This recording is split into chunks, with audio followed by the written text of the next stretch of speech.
가지고 사람들은 이렇게 생각해요. 고대 그리스인들이 자신들의 철학이나 어떤 세계관이나 미술이나 이런 것을 했을 때 이 사람들의 가장 그 마음의 고경이, 그러니까 의식의 가장 깊은 곳에서 형성된 것은 본다라는 사실이에요. 어떤 것들, 현상, 사물 이런 것을 보고 있다. 그러니까 이 개념을 가지고 했기 때문에 어떻게 보면 서양 문화가 전체가 그런 식의 형태를 만들어 내는데 굉장히 의식적인 기반이 되지 않았을까. 그래서 어떤 사람들은 이렇게 얘기해요. 17세기에 그 데카르트라는 사람이 나와서 뭐 여러 가지 얘기를 했는데 우리는 한 가지 얘기는 알잖아요. 코기또 에르고 줌. 그러니까 쓸게. 네.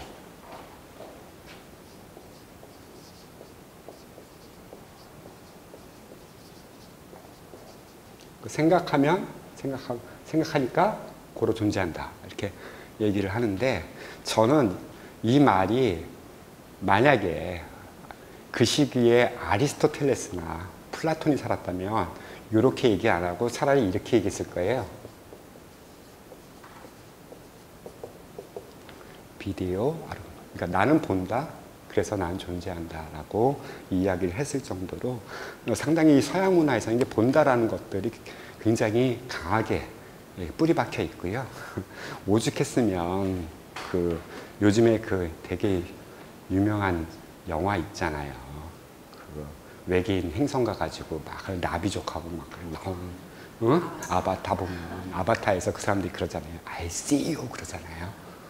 그 말 자체가 이 사람들이 그냥 만들어낸 말이 아니라, 그러니까 이 본다라는 개념이 서양에서는 굉장히 여러 가지 개념들을 다 포괄하고 있는, 그리워하다, 너를 갖는다, 사랑한다, 뭐 너를 안다, 뭐 기타 등등 뭐 여러 가지 의미들을 가장 많이 이렇게 포함하고 있는 단어고, 사실 이제 그래서 거슬러 올라가면 바로 이 개념의 테아트론의 개념에 다다를 수 있을 것이다 라고 이렇게 생각이 들어요. 한 가지만 더 얘기할게요. 1번이고요. 그런데 이 사람들이 정작 보고 있는 것은 어떤 행위나 어떤 사건이에요. 그러니까 그 극장에서 볼 수 있는 것들은. 그러니까 그 극장 안에서 사람들은 뭐 희곡을 기반으로 하든지 어떤 제전의 전례를 기반으로 하든지 어떤 사건이 벌어지는 것을 눈으로, 뭐 귀로 듣지만 눈으로 보고 있다. 그러니까 다들 보면은 목격자, 증인 이렇게 돼요. 그러니까 그리스의 서사들 혹은 희곡들을 보고 있으면 되게 재밌는 게 뭐냐면, 극에서, 요즘 연극에는 그런 거 없습니다. 요즘 연극에는 특별한 경우만, 실험적인 연극에서만 그렇게 하는데, 과거의 연극에서는 연극이라고 하는 세계와 관객의 세계는 분리되어 있었어요. 우리는 볼 수 있지만 그 세계는 분리된 세계예요. 그러니까 배우가 관객을 의식하면 안 돼요. 철저하게 자기네들 세계 안에서만 놀고 있어야 돼요. 그렇죠? 괜히 막 배우가 연기도 못하면서 삐죽삐죽 관객 눈치 보고 막 이러면 연극 완전히 망쳐지잖아요. 그런데 그리스 시대 연극은 안 그랬어요. 가끔 어떤 상황에 관객한테 물어요. 저 어떡합니까? 이럴 때 신은 뭐 하고 있을까요? 하면서 오히려 관객한테 되물어요. 관객도 대답을 합니다. 그러니까 어찌 본다면 이러한 연관성들이 이게 연극적 상황뿐만이 아니라 미술에서도 그러지 않았을까? 그러니까 이런 내용들을 가지고 살펴보니까 되게 재미있어졌고요. 그렇게 하다 보니까 이 말도 되게 당연해졌어요. 제가 잘못 썼네요. 우트 픽투라 포에시스라는 말이 있어요. 그러니까 무슨 말이냐면 시는 그림처럼 해야 된다. 이거 되게 유명한 말이에요. 시는 그림처럼 혹은 그림은 시처럼. 이거 반대로 해도 됩니다. 그러니까 어떤 식이냐면, 그러니까 사실 저는 그 두보의 시나 이런 것들 이렇게 읽어보면 시 벌써 첫 내귀가 어떤 풍경을 쫙 그려내요. 뭐 가을 낙엽이 떨어지는 어떤 숲이 산이 된다든지 아니면 그 천의 절경이 된다든지 막 이런 식으로 쫙 펼쳐지면서 마치 오늘날 우리가 이미지시라고 많이 얘기를 하는 어떤 그런 모습들을 이렇게 싹 보여주잖아요. 근데 고대의 시들, 특히 이제 이것을 얘기했던 호라티우스나 오비디우스나 이때 당시 시들을 보면 진짜 시 첫머리에 그렇게 사람들을 확 휘어잡는 이미지 배경을 딱 만들고서 시를 시작해요. 근데 그 전통 괴테까지도 갑니다. 괴테도 그랬어요. 그러니까 파우스트를 이렇게 보고 있으면 그냥 직접적으로 뭔가를 바로 얘기하는 것이 아니라 그 상황 자체의 환경을 다 만들어 놓고 그 다음에 중요한 이야기들을 이렇게 전개를 해요. 그러니까 이 말이 곧 그러니까 시는 그림 같아야 돼요. 또 그림은 시와 같아야 돼요.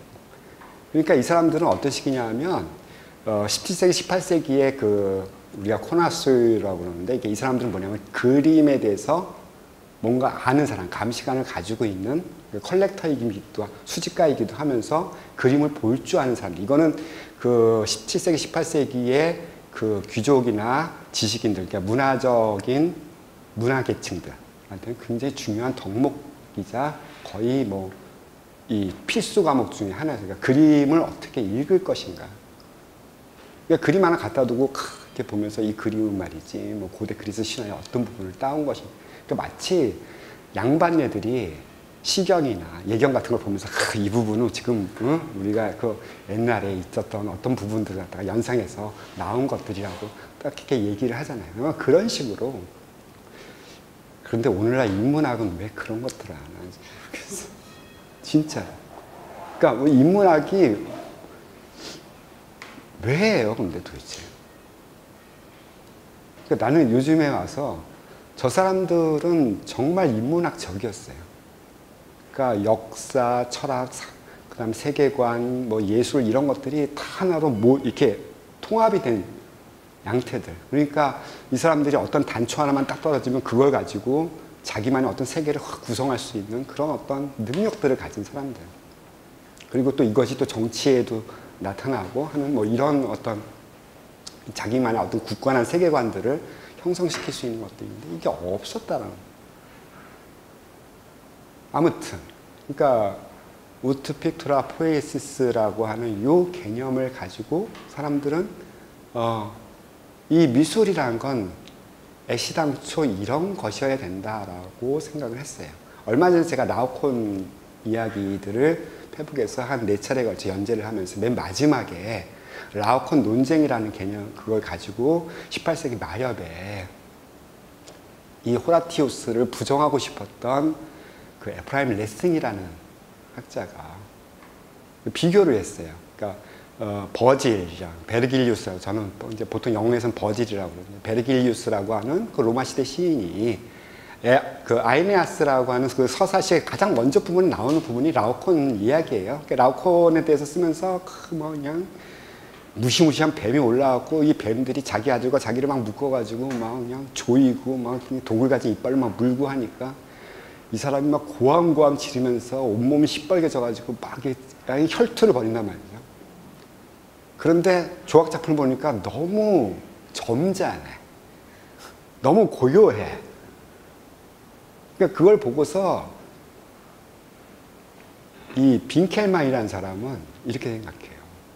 저게 그리스 정신이야. 그리스인들은 아무리 험난한 고난과 고통과 어떤 감정적인 소요 앞에서도 저렇게 점잔을 뺄 수가 있고 저렇게 우아하게 괴로워할 수가 있어. 근데 레싱 생각은 달랐어요. 만약에 미술이 문학처럼 사실적으로 그렇게 묘사가 됐다면 아마 우리가 바라고 있는 라오코는 저 모양이 아니라 진짜 처참한 모습으로 등장했을 것이고, 그렇다면 조형적 미감은 상당히 떨어졌을 거예요. 그러니까 이 말을 하면서 문학적으로 표현한 세계와 미술로 표현한 세계는 다르다. 그러니까 고로 호라티우스가 말한 그림은 시처럼 시는 그림처럼이란 말은 어불성설이다. 얘기를 해버립니다. 근데 그거는 조금 이제 복잡한 얘기고요. 이제 앞으로 제가 이제 하는 것은 어떻게 시와 극장과 미술이 한뭉태기로 이어져서 가는가를 보여주고 싶어요. 사실은 가운데 껴있다는 것은 가장 재미없는 강의라는 사실이겠죠. 오신 분들한테는 죄송하지만 사실 이제 재미있는 건 요거랑 요 맨 마지막에 있는 이런 게 재미있을 것 같은데, 예. 이제 불 좀 꺼주셔도 됩니다. 예. 그 고대 그리스의 이 사회 체계는 폴리스였어요. 그러니까 폴리스란 말은 이제 뭐 경찰이란 말도 표현되지만 실제로 이제 도시라는 개념입니다. 그러니까 메트로폴리스 이러면 그 폴리스란 말 자체가 도시라는 뜻이었고, 그리스에서는 도시가 국가였었어요. 물론 이제 나중에 이제 헬레니즘 시기에 가면 그 마케도니아 왕국이 커지면서 그리스 다 정복하고, 기원전 4세기 초반이죠. 그때 뭐 알렉산더 대왕 나오고 그래서 이제 이렇게 뭐라 그러니까 이게 그 헬레니즘의 그러니까 그러니까 코인의 그리기라고 얘기를 하는데, 그러니까 이 사람들은 개념은 뭐냐면, 그러니까 헬레니즘 시대의 그리스는 폴리스의 그리스가 아니라 그리스 어를 사용하는 모든 지역을 다 그리스라고 한다라는 굉장히 포괄적, 그러니까 대제국적 개념으로서 그리스를 얘기한 것이고요. 그 이전까지만 해도 그리스는 폴리스 개념. 그러니까 뭐 다 아시잖아요. 뭐 아테네, 뭐 스파르타, 뭐 또 있나요? 미케나이, 코린토스, 뭐 이름만 들어도 잘 아는 신화 속에 나오는 모든 도시들은 그게 개별적으로 하나의 국가였어요. 그리고 그 국가마다 자신의 신화를 가지고 있고, 자신의 이야기를 가지고 있고, 자신의 어떤 정치 체계를 달리 가지고 있었어요. 그런데 공통점이 있어요. 한 두세 가지 공통점이 있는데 두 가지만 들게요. 하나가 그리스의 모든 폴리스는 극장을 가지고 있어요. 이건 대단히 중요한 것입니다. 그러니까 이거는 뭐 제가 보기에는 에피다우로스의 극장인 것 같아요. 사실 몇 명 앉을 것 같아요. 거의 10,000명쯤 들어갑니다. 근데 그때 에피다우로스라는 동네에 인구수가 10,000명이 될까 말까 했어요. 그러니까 저기에 한번 연극판이 벌어지면 동네가 비는 거예요. 절로 싹 가버렸습니다. 그러니까 근데 이제 규모의 크기 차이는 있지만 그리스의 각 폴리스에는 저런 극장들이 존재를 했었어요. 그리고 또 한 가지 공통점은 뭐냐면, 이거는 이제 각 폴리스로 나눠져 있지만 이 사람들이 4년마다 한 번씩 기다리는 게 있어요. 올림피아. 예. 그러니까 한쪽에서는 그래서 올림피아를 치르기 위해서 이 사람들이 각 도시마다 스타디온이라고 하는 이 건축물을 만드는, 건축물인지 하여튼 뭔지 잘 모르겠지만 스타디움이에요. 그러니까 경기장을 만들어요. 그러니까 한편으로서는 몸을 이렇게 다 이렇게 체력을 기르고, 한편으로서는 인성을 기르는. 그러니까 여기가 사실은 어떻게 보면은 그 폴리스를 하나로 묶는, 그러니까 그 사람들의 의식을 하나로 통합시키는 굉장히 중요한 정치적 장소였다라고도 얘기하시는 분들이 있어요. 그러니까 우리가 생각하는 건 저기 가서 뭐 희극 보고 뭐 풍자극 보고 막 놀았겠지. 근데 그런 노는 정도에서 끝나는 것이 아니라 저 자체가 저 사람들의 어떤 뭐랄까 그 애국심, 오늘날로 얘기하면 뭐 애국심 뭐 이런 것들을 이렇게 뭐랄까 이렇게 추종시키고, 이 단어가 생각이 안 나지. 하여튼 뭐 장려하고 권장하고 하는 뭐 그런 것들이었다라고 볼 수 있을 것 같습니다. 근데 여기서 제가 조금 설명을 해드릴게요. 여기가 무대는 아닙니다. 여기 이제 오케스트라라고 해요. 이제 그 점을 좀 분명해야 되는데, 우리가 이제 보통 오케스트라 그러면은 그 대규모 합주단을 오케스트라라고 하는데, 그 개념 자체는 왜냐하면 이 오케스트라 요 지역은 연극이 벌어지는 곳이 장소가 아니라 연주하는 사람들 아니면 무용하는 사람들이 여기서 활동을 해요. 그러니까 이게 분리되어 있어요. 근데 이제 연주하는 사람들이 좀 여기 많이 밀집해 있어가지고 여기를 오케스트라라고 불렀고, 그래 그러면은 근대의 대규모 합주단을 오케스트라라고 불러야겠다라고 해서 말을 빌어 쓴 것뿐이고요. 그다음 뒤에 중요한 것은 여기가 이제 스케나이라고 해서, 스케나이란 말이 영어로는 씬이에요. 그냥 장면. 그러니까 스케나이라고 해가지고 여기가 이제 무대가 있는 건축물인데 이 건물은 지금 흔적도 없이 사라졌어요. 그러니까 흔적 조금 있지만 폐허가 돼버렸어요. 원래는 여기에 조금 다시 다른 걸 볼게요. 아마 이건 터키에 있는 거 유적으로 볼 수가 있는데 이제 지금 보시다시피 스케나이는 거진 2층 내지 3층 높이의 어떤 건물로서 유지가 됩니다. 그러니까 우리가 생각하기에는 무대 그러면 넓은 공간을 생각하지만 저때 당시에 무대라고 하는 것은 되게 좁아요.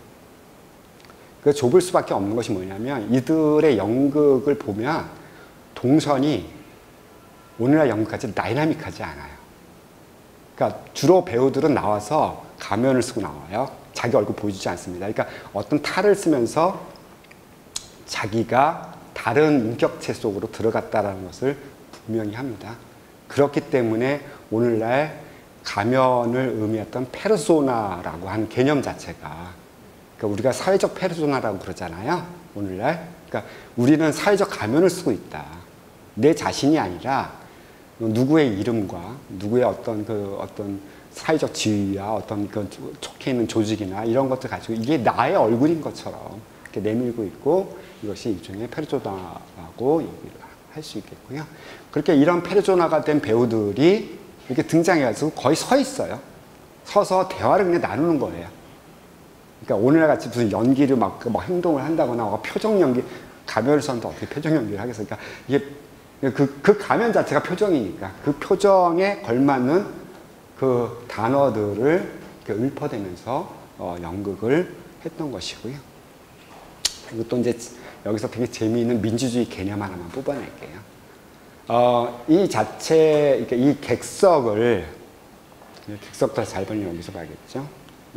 되게 이제 완벽하게 복원을 시켜놔서 그런데 이 객석의 한 칸 한 칸을 갖다가 우리는 이제 카베아라고 얘기를 합니다. 그러니까 물론 이제 높낮이가 있고 뭐 이렇게 중간에 중간에 그 테라스를 하나 둬서 그러니까 약간 층 분리를 시켜놓은 듯한 것도 있지만 그리스 극장의 건축학적 특징 중에 하나가 어디에 있든지 무대의 소리를 잘 들을 수가 있어요. 그 차이가 그렇게 심하지 않습니다. 그러니까 그런 어떤 조양, 음향에 대한 설계가 굉장히 잘 돼 있어요. 물론 이게 덮개도 없는데, 그러니까 노천에 사는 노천 극장인데도 보통 이렇게 극장을 지으면 이렇게 비탈에다가 이렇게 지게 돼 있잖아요. 그러니까 이걸 쌓아 올린다면 얼마나 큰 공사겠어요. 차라리 이렇게 비탈을 가지고 이렇게 하는데 보통 공연은 밤에 합니다. 밤에 이제 불을 켜놓고 하는데 밤에 하면 특징이 뭐냐면 밤에는 바람이 들에서 산으로 불어요. 올라갑니다. 산을 타고 올라갑니다. 그러니까 이 효과를 이 음향에다 이용한 거예요. 그러니까 여기서 작은 소리를 외쳐도 저기 소리가 바람을 타고 올라가서 끝에까지 이렇게 들릴 수 있게. 그뿐만 아니라 이 에코의 시스템도 이 사람들이 음향학적으로 그걸 알아요. 그래서 소리가 어느 정도 울려서 퍼져나갈 수 있게끔 그 위치와 그 구조들을 명확하게 하고 있어요. 이제 그거는 이제 어떤 기술적인 문제고, 더 중요한 문제는 뭐냐면 여기에 모이는 사람들이 딱 한 명, 이 동네에 왕만 빼놓고는, 왕도 이제 선출된 왕이니까 왕만 빼놓고는 모든 사람들이 다 평등하게 앉는다. 평등하게 앉아서 똑같은 것을 바라본다는 민주주의라는 개념을 여기서 발견할 수가 있어요. 그러니까 어찌 보면 우리나라는 그러니까 서양 문화가 이렇게 발전해 오면서 참 계급은 아주 집요하게도 저기 안에서도 계급을 나누려고 해요. 그래서 R석, S석, M석 뭐 이렇게 나누잖아요. 멀리 있으면 뭐 서서 듣는 입석도 있고 막 그렇게 나누는데 서양의 고대 그리스에서만큼은 들어온 순서대로 않습니다. 그러니까 누구에게 어떤 특혜를 준다는 것은 그것은 생각할 수 없는 것이었고 누구나 똑같은 사람이에요. 그러니까 이 사람들은 all for one, one for all이에요. 그러니까 어떤 이 개념들을 갖다가 가지고 있었던 거죠. 일종의 평등에. 그래서 이 사람들이 뭐 얘기하는 게 이퀴발렌트라고 하나, 뭐 이퀴발런스라고 하나, 뭐 이런 어떤 평균의 개념. 가장 사회가 안정되려면 그 구성원들이 같아야 된다. 누구는 차별이 거기서 벌어지면, 그러니까 그리스 사람들은 차별이 벌어지는 그 순간을 디스하모니 한다고 그래요. 그러니까 조화가 깨져버리는 거예요. 어쩌면 그리스가 그렇게 문명을 쌓고 뭐 페르시아 대군도 물리치고 그 몇 명 가서 소수 정예 가가지고 물리치고 오고 뭐 그렇게 부단하게 겪을 수 있었던 것은 그러한 평등 자체가 이루어졌기 때문이라고 생각을 하고요. 그리고 그리스가 헬레니즘 시대를 끝으로 해서 로마한테 점령당하고 했던 그때는 이미 그리스가 갖고 있었던 그 평형 감각, 그러니까 인간과 체제와 어떤 의식의 평형 감각이 붕괴됐을 때 오히려 단단하게 그 뭉쳐졌던 로마군들한테 당할 수밖에 없는 상황이 되지 않았나라는 생각이 듭니다. 제가 너무 시간을 끌었네. 죄송합니다. 그래서 빨리빨리 넘어가겠습니다. 요거는 이제 독일 베를린에 가시면 페르가몬 뮤지엄이라는 데가 있어요. 페르가몬 유적을 하도 많이 집중적으로 소장을 시켜놨기 때문에 페르가몬이라는 동네는 이제 터키에 있습니다. 미술관이라고 하고 여기서 참 독일 애들 끝내줘요. 그러니까 1, 2차 세계대전 당시에 가져온 거예요. 그러니까 집 자체를 그냥 들고 와버린 거예요. 그러니까 이것은 이제 밀레투스라고 하는 곳에서 가져온 건데 뭐냐면 시장 문입니다. 그러니까 어떤 마켓 투어예요. 그러니까 마트 가시면 마트 정문이라고 생각하시면 돼요. 근데 마트 정문의 이 모습은 이 모습하고 같아요. 왜 극장 건축의 무대를 시장에 있구나. 에페소스에 가면은 라이브러리도 있습니다. 그러니까 도서관 입구도 이런 모습을 하고 있어요. 하필이면 신정 건축의 모습을 땄을 수도 있고 했는데 왜 하필이면 극장이라는 것의 특성을 가지고 있는 건축 요소를 가져왔는가? 그러니까 이 사람들은 그 무대 위에서 벌어진 것만 연극이 아니었어요. 일상이 그냥 연극이었어요. 어떤 알 수 없는 거대한 존재가 인간한테 어떤 운명이라고 하는 시나리오를 줬어요. 그리고 인간은 그 운명의 시나리오 속에서 그러니까 희노애락하면서 살아가고 있는 것이고 또 생각해 보니까 시장만큼 또 드라마틱한 곳이 없잖아요. 인간 시장이잖아요. 그렇죠? 그러니까 이 인간 시장을 보여줄 수 있는 그 입구에 이렇게 극장 건축이 들어가 있다는 것도 충분히 우리가 이렇게 그때 당시 이 사람들이 극장이라고 하는 것이 얼마나 일상적인 것이고 그것이 그러니까 이 문화 속에 깊이 관여되어 있는지를 볼 수가 있는 것이죠. 뭐 고대 로마에서도 마찬가지였었어요. 이게 고대 로마의 이제 집에서 나온 모자이크입니다. 이렇게 보면 돌 심어져 있는 거 보이시죠?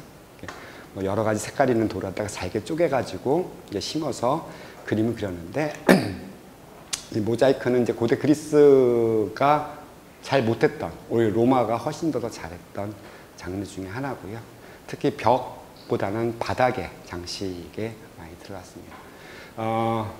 이렇게 여기서 지금 보여준 게 뭐냐면 세 여인이 이게 방케트에 앉아가지고 뭔가 이렇게 연기를 하고 있는 가면을 쓰고 있습니다.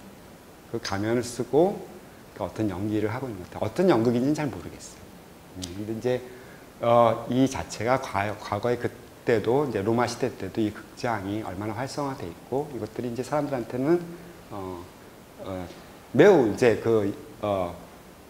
일상화돼 있기도 하지만 이것 자체가 또 우리 삶과도 결부되어 있다라고 볼 수 있겠어요.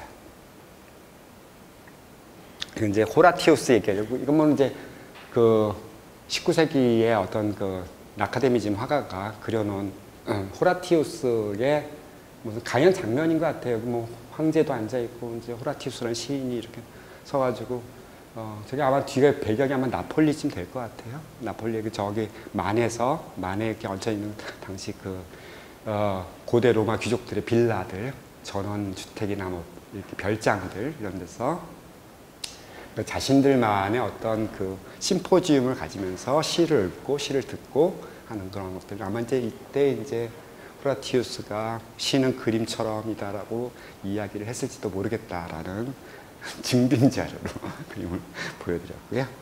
예. 얼마나 그 시, 문학, 연극 이런 것에 대해서 애절했으면 이런 벽화들도 그래요. 이거 벽화의 제목이 사포입니다. 그러니까 이런 잘 아시죠? 그리스 여류신, 예, 레스보스라는 섬에 살았던. 그래서 이 여류시인으로 하여금 어떻게 보면은 이 여류시인으로서만 유명한 게 아니라 여성이었기 때문에 유명한 게 아니라 이 사포에 의해서 서정시라고 하는 새로운 개념의 시가 등장을 했대요. 그 이전까지만 해도 뭐 영웅서사라든지 뭐 이런 것에 한정돼 있었는데 이 사포에 의해서 애정시, 뭐 서정시 뭐 이런 개념들이 나타났다고 했고, 이것을 그렸던 화가는 사포를 보지도 못했어요. 이걸 그렸을 때 이미 사포는 600년 전의 사람이에요. 보고 그린 거 아닙니다. 그러니까 괜히 보면서 야 사포 이뻤네 이렇게 생각하지 마시고요. 화가는 어떻게 하면은 저 아름다운 시를 썼던 그 여시인을 그 그림으로 그려낼 수 있을까 많은 고민을 하고, 지금도 보고 있으면 너무 생생해요. 사실 이렇게 이 진짜 시인 같아요. 그러니까 자기 머릿속에 떠오르는 영감, 그 순간 영감을 받는 떠오르는 그 순간에 그 펜슬을 입에다 물고서 조금 이렇게 상념에 잠겨 있는 그런 모습들을 그리고 있고요. 또 한 가지는 뭐 이러한 이 폼페이나 로마의 벽화들을 보고 있으면, 그러니까 이런 장면들 뭐 이게 뭔가 특별한 어떤 이벤트가 있거나 사건이 아니잖아요. 뭐 여자가 꽃 따러 가네, 꽃순이니까 뭐 이렇게 하지만 이제 이런 것들이 이제 고대 그리스 신화에서 페르세포네, 봄의 여신, 플로라 뭐 이런 것들을 계속 이렇게 이 시 속에 담겨져 있었던, 시심에 담겨져 있었던 그러한 아름다운 양상들, 여인들 혹은 그런 풍경들을 어떻게 하면 그림으로 그려낼 수 있을까? 그러니까 이 사람들한테는 정해져 있는 것 같아요. 그러니까 초상화를 그리랴, 풍경화를 그리랴, 뭐 이런 것들이 아니라 이 문학 속에 담겨져 있었던 어떤 내용들, 장면들, 배경들을 한번 그려보고 싶은 그런 욕망. 그래서 당연히도 시는 그림처럼, 그림은 시처럼도 이 장면 안에서는 분명하게 녹아 들어가 있는 것들을 볼 수 있을 것 같아요. 좀 천천히 하겠습니다. 이거는 세바스티아노 세렐리오라고 하는 15세기 말경, 16세기 초반에 건축 이론가였습니다. 그러니까 이 사람이 그러니까 도시 풍경을 하나 그렸는데 상상의 풍경이에요. 근데 이게 그냥 도시 풍경이 아닙니다. 어떤 풍경이냐면 연극 무대 풍경이에요. 연극 무대 풍경은 세 가지가 있습니다. 하나가 희곡, 그러니까 희극, 비극, 풍자극. 세 가지가 있어요. 네. 거기에 걸맞게 그림을 그리는데 여기에 등장한 요것은 조금 어떻게 보세요? 건축물 한번 보시면 조금 고대체의 옛날 구도심을 살짝 들어선 듯한 그런 느낌들을 준단 말이에요. 요거는 희극입니다. 나중에 이제 비극도 보여드릴 텐데 비극은 딴 걸로 보여드릴게요. 그러니까 벌써 여기 이제 그 무대로 올라가는 계단들이 이렇게 쫙 놓여 있고요. 그러니까 요 자체가 골목 혹은 이제 잘려져 있는 요 단면 요 자체가 하나가 이제 무대가 돼가고 있고, 르네상스에서 가장 먼저 부활시키고 복구시켰던 것 중에 하나가 바로 고대 그리스의 희곡들이에요. 그러니까 그 희곡들을 가지고 이 사람들이 르네상스 시어터를 만들어 나가기 시작합니다. 그리고 그 시어터를 만들어야지 비로소 유럽의 근세 문화의 근간을 이루는 여러 가지 다양한 현상들이 설명이 될 수가 있어요.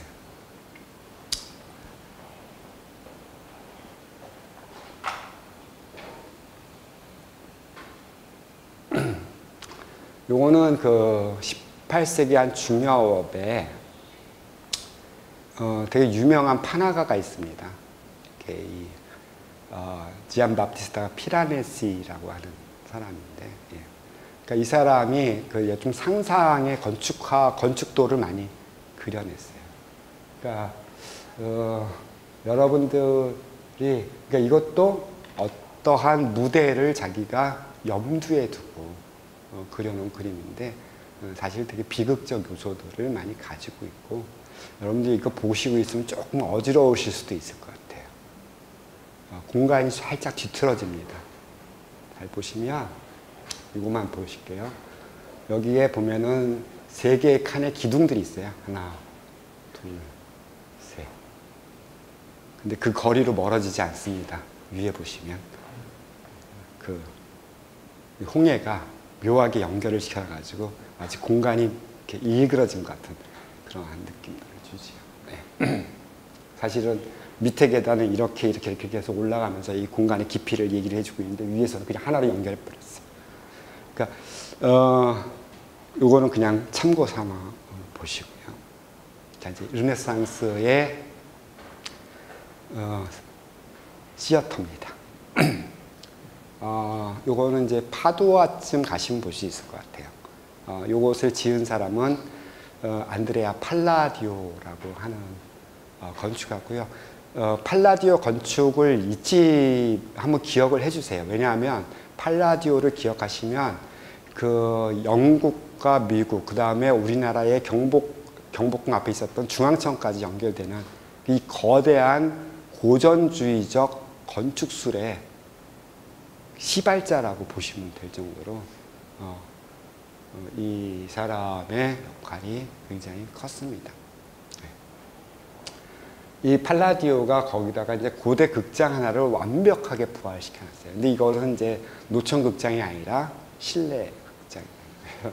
실내가 아쉬웠던지 위에 천장에다가 이제 한 노천이다 라면서 이렇게 하늘까지 이렇게 예쁘게 그려놨습니다.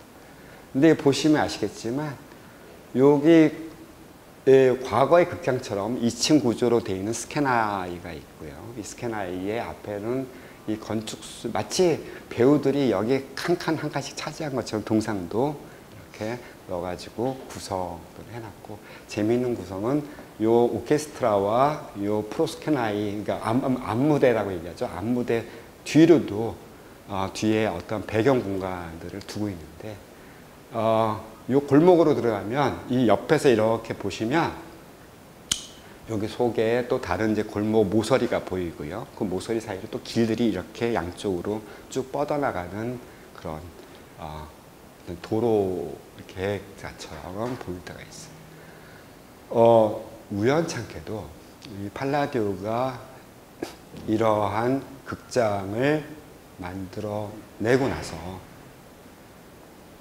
유럽의 도시계획이 저 개념을 쫓아가 버려요.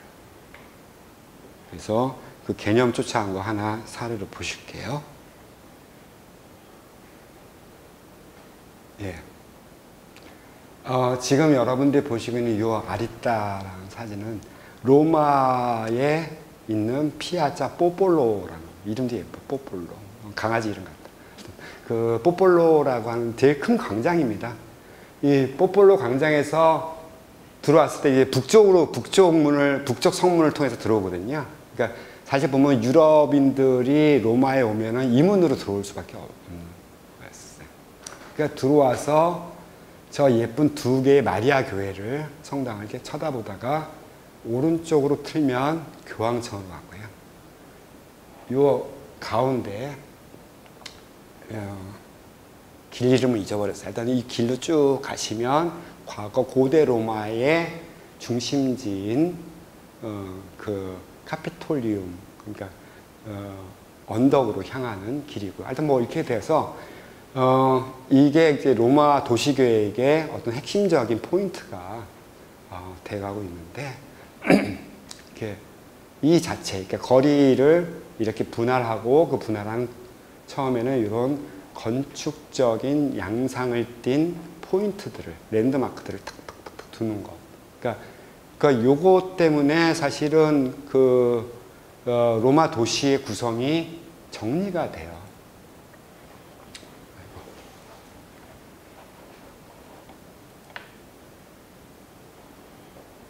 그리고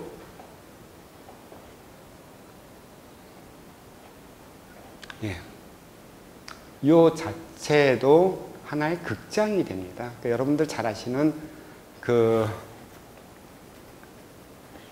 트레비 분수예요. 지금 트레비 분수에 대해서 잠깐만 좀 설명을 해드릴게요. 얼마나 또 극장하고 연결되어 있는지 불 좀 살짝만 켜주실래요?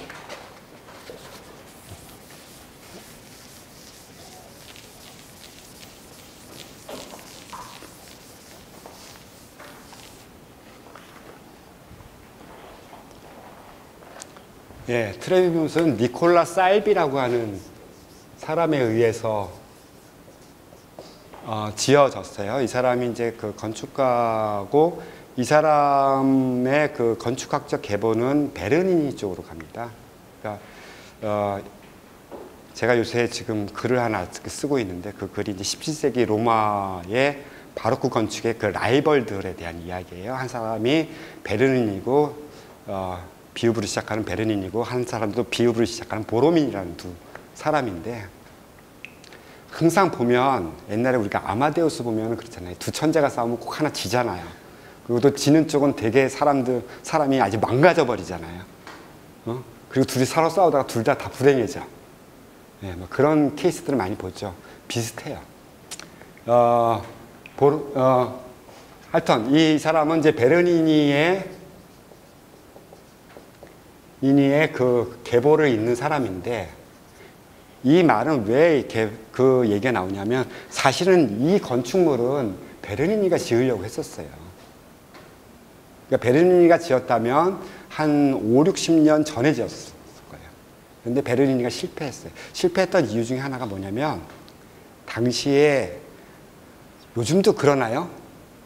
집 질 때 보면은 건축조합, 뭐 건축회사, 뭐 그 주위에 있는 뭐 정치적인 사람들, 행정 직원, 그 공무원들 서로 막 이렇게 알력다툼하죠. 적이라고 안 그랬겠어요. 그러니까 저 때에 그 건축가들이 그런 걸 또 이용하는 사람들이 있었어요. 특히 잘 이용해 먹는 사람이 베르니니였었어요. 근데 보로미니는 정말 재주는 뛰어난데 처세를 못했어요. 저 같아요. 그러니까 처세는 완전히 병신 쪼다 같은. 이게 이 베르니니는 교황하고 할 라인이 있었어요. 그러니까 어떤 베르니니가 있을 때 교황이 5명이나 뽑혀요. 제위가 바뀌어요. 근데 그 5명하고 다 할 라인이 있었어요. 언제든 찾아갈 수도 있는 사람이에요. 근데 이 보로미니는 추기경하고도 어렵게 만날 수밖에 없는 사람이었어요. 성격도 지랄 맞았고, 꼬장꼬장했고. 예, 하여튼, 이 그 보로미, 예, 느낌. 혹시 이화동 갔다 오신 거 아니죠? 예, 예.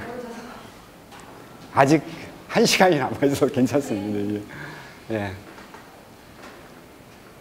그 베르니니가 이것을 지으려고 했을 때 그때 설계도를 냈었어요. 설계도를 냈었는데 그게 좀 너무 장황했어요.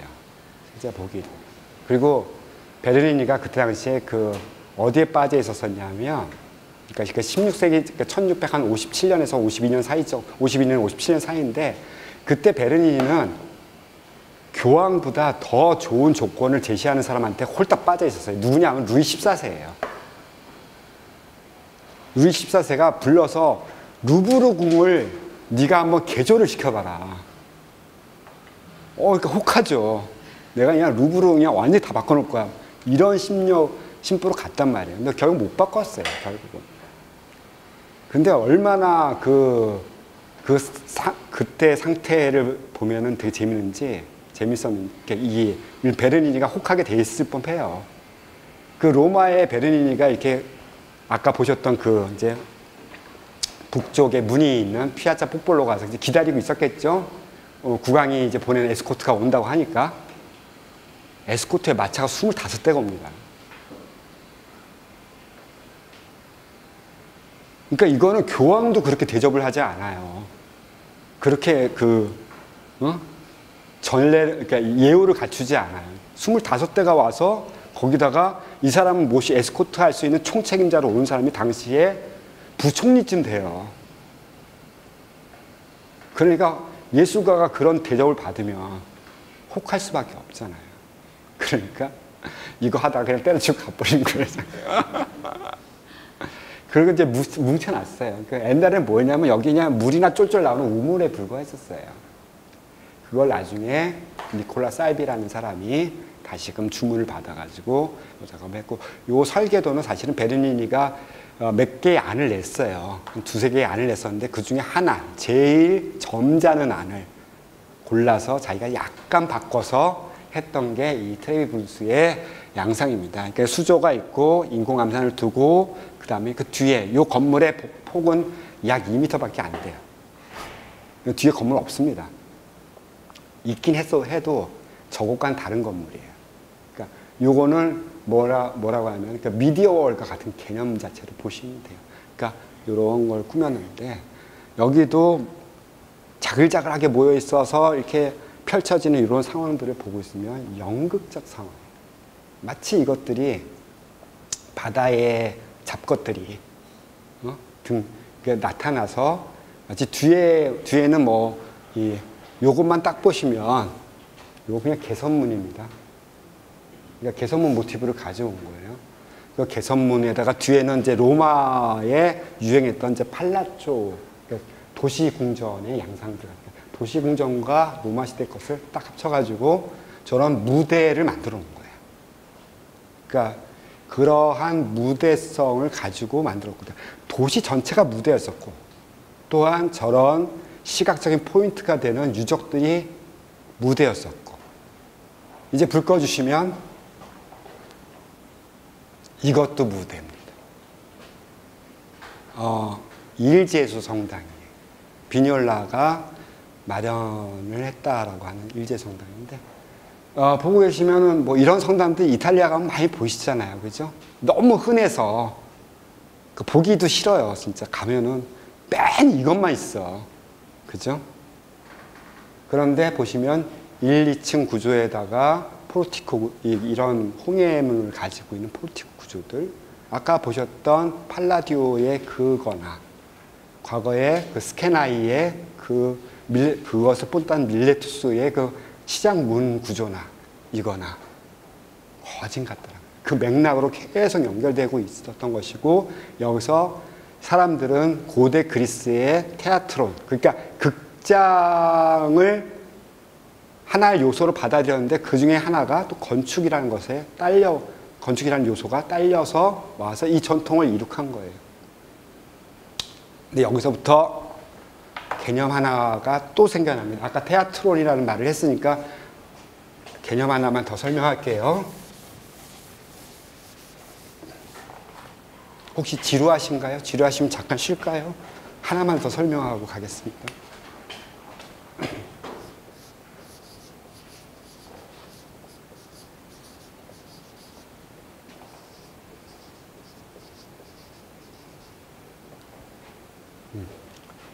테아트룸 사크룸이라고 해요. 요거 이해 못하시면 바로크 미술 아무리 보셔도 이해 못해요. 요거 이해하셔야 돼요. 성극장이에요. 성스러운 극장. 그러니까 로마 자체는 성스러운 극장이에요. 그러니까 이것은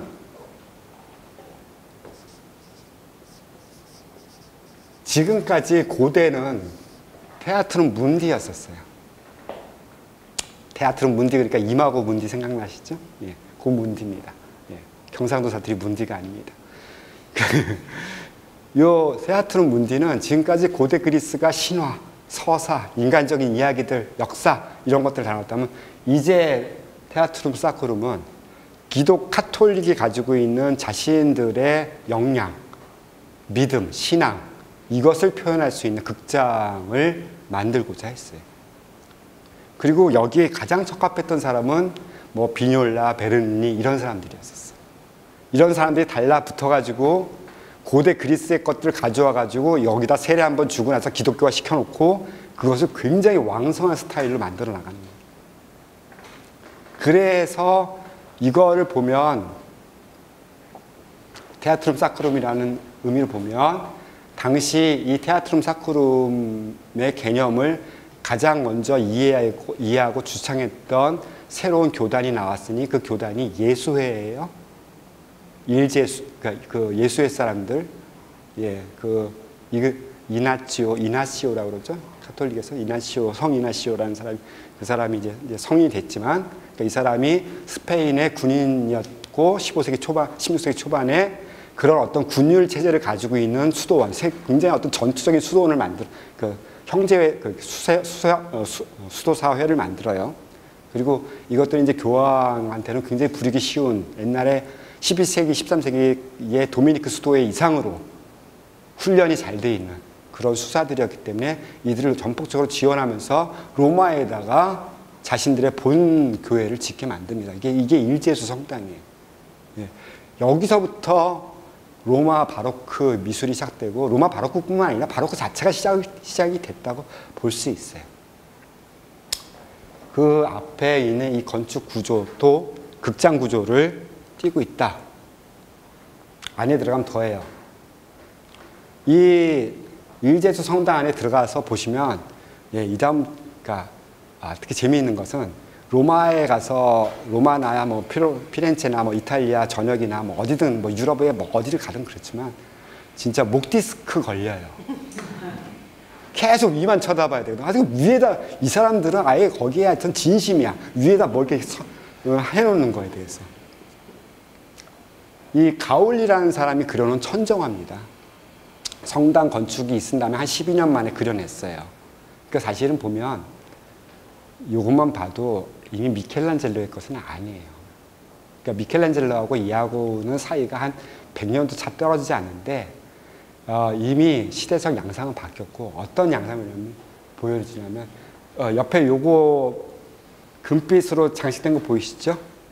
요거는 이제 천장의 인테리어 장식입니다. 그러니까 금칠을 한 이 천장 구조들이에요. 구조물들이에요. 구조물들 바깥으로 갑자기 막 구름 같은 것들이 막 내려오더니 사람들이, 요건 진짜 조각이고요. 잘못 보시면 진짜 조각하고 그림하고 막 헷갈리기 시작합니다. 헷갈리라고 그렇게 했어요. 예. 하면서 뭔가 난장이 벌어지더니 하늘 끝까지 쫙 올라가면서 그 이나시오의 영이 이렇게 하늘로 승천하는 장면을 아주 드라마틱하게 그려내고 있어요. 그 사람들은 이걸 가리켜서 성극장이라고 해요. 그러니까 이 사람들은 성극장은 과거의 고딕처럼 그냥 불쌍하고 그냥 처참하고 그러면 안 돼요. 영광 떼야 되고 장엄해야 되고 스펙타클 해야 돼요. 그 스펙타클을 갖다가 이루려니까 지금 뭐 그 작품 보시면 뭐 이게 얼마나 클까 이렇게 생각하지만 여기서부터 여기까지 거리가 20m 좀 넘습니다. 굉장히 큰 작품이에요. 예. 20m 넘으니까 이 조각상도 하나도 그 사람 몸집보다는 훨씬 더 큰 조각품들이 이렇게 달라붙어 있는 것들이에요. 천장이 뚫어져 버려요. 이런 효과들을 만들어내요. 그러니까 이런 효과들에 주목하게 돼요. 왜냐하면 극장이니까. 그래서 하나 더 설명합니다. 요거 테아트룸 사크룸에 대해서 더 얘기를 할게요. 제가 되게 좋아하는 미술사가가 있는데 뭐 곰브리치도 아닙니다. 제가 좋아하는 사람은 루돌프 위트코어라는 사람이에요. 네, 이 사람은 이제 이름이 조금 이제 독일식 이름이어서 네, 독일 사람 맞고요. 이 사람이 되게 그 풍성한 바로크 연구를 수행했는데, 이 사람은 바로크 미술을 가리켜서 바로크는 극장이다라고 그냥 아예 선언을 해버렸어요. 그래서 이 개념을 가지고 이 사람은 시아트랄리즘이라고 하는 개념을 만들어냈습니다. 시아트랄리즘을 만들어냈을 때 이 사람이 뭐에 착안했냐면, 현대사회가 TV와 영화의 시대다. 그러니까 오늘날 우리의 시각이라고 하는 것은 TV와 영화가 만들어준 그 시각으로 다른 것도 본대요. 그러니까 그 정도로 우리가 이제 그 시각적인 뭐라 그럴까요? 단련이나 세뇌라는 거, 교육이라고 할까? 이것이 20세기에는 영화가, 뭐 21세기에는 이제 앞으로 이제 디지털 영상이나 이런 거겠죠. 이런 것들로 이루어졌듯이 18세기 이전, 그러니까 17세기, 18세기에 온 유럽의 그 조형적 사고는 여기로 다 귀속된다. 시아트랄리즘으로 다 귀속된다라고 이야기를 했습니다. 아이시고 하겠습니다. 예, 괜찮죠? 예. 예, 다녀오세요. 그럼 5분만 쉬겠습니다. 예. 예.